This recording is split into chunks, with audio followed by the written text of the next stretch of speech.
you for having me. It's nice to be here. This happens to everybody every day. People come up to you and they say, "Hello, how are you?"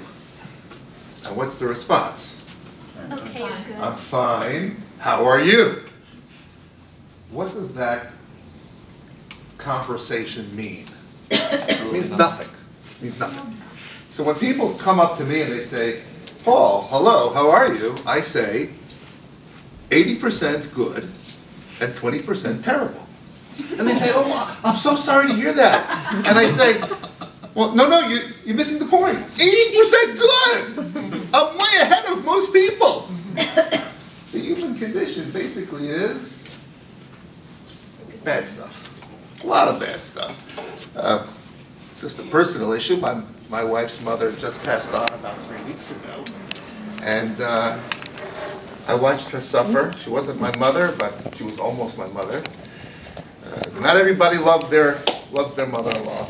This son-in-law cried at the funeral because I watched her suffer, and she was an important person to me. People suffer. Not all the time, but too much. And we all wonder about this. Maybe not today, but it's going to happen to everybody. Why? Why does it happen? The Midrash, which was written about the same time as the Talmud, but it's kind of a book, even though the Talmud is hard to learn, a lot of people do learn it. Now we have Art Scroll, so it's in English with commentaries, and you can open it up. It's kind of an open book. But the Midrash is a little bit more of a closed book. And it's more difficult to learn, although Art Scroll is actually coming out with a Midrash that's very similar to its Talmud series. It's only 1 volume so far, and it's really thick. But it does allow us to look into the Midrash and really start to learn it, even if we don't speak or read Hebrew very well. So the Midrash actually discusses our forefather Abraham. And it says Abraham was the most unusual of all people, because one of the verses that talks about Abraham says, "V'Hashem beirach bakol." God blessed him with everything. So if somebody said to him, "Abraham, how's it going?" He says, "I got it all." And literally, he had it all. He was a prince. He was very, very wealthy. And throughout the latter part of his life, he just had it very good. But the Midrash says, don't think he didn't suffer. He was also tested, as we are all tested. Even the person who the Torah tells us was blessed with everything, even that person suffered. So the Midrash wants to know, why do people suffer? And perhaps more difficult to understand, why do good people suffer? And I'll tell you, there are all sorts of answers, and none of them are really satisfying. But still, we have to explore them and try to understand. Because if you haven't suffered yet, God forbid, I don't want to wish bad on anybody, but if you live long enough, you're going to suffer. That's the nature of the human condition. The Midrash gives us 3 parables. 3 parables. Parable number 1. There was a merchant who sold clay pots. He manufactured and sold clay pots. And when he tried to sell them, when people would walk by, he wanted to attract attention to his wares, so he would pick up a good pot and bang on it. Why did he bang on the good pot? Because if he banged on the weak pot, it would shatter. So to demonstrate that his wares were good, he knew which of his pots, he made them. He knew which of his pots were the good ones. So he picked up a good one, he banged on it, didn't break, sounded good, and he picked up a well-made china teacup and you bang on it with a spoon. It kind of has a nice little ring to it. Well, he wanted to show that his stuff was good stuff. Well, what does that parable mean? And it basically means God knows who is good and who isn't good. But the rest of us maybe don't. So sometimes he tests a righteous person so that we can observe how the righteous person reacts to adversity. Some of us, when we go through adversity, we get very discouraged.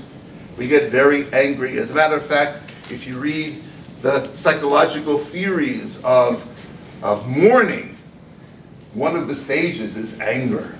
We get angry, we get frustrated. We're angry at God, we're angry at the world. And it's normal. But even if the righteous man may have anger inside, he doesn't do the wrong thing. He still does the right thing. It's like the man who bangs on his pot to show that it's good. He picks the good pot. Because if he would bang on the bad pot would shatter. If God would test the wicked person would rebel more, would do bad things, would respond inappropriately. So in order to show the rest of us, God knows, he doesn't learn anything by banging on the good pot. He doesn't learn anything by testing the righteous man, but he teaches the rest of us how should we respond to adversity. So that's the first explanation. The second parable is about a flax worker. Now, I don't know much about flax workers, but I can only tell you what the Medrash says.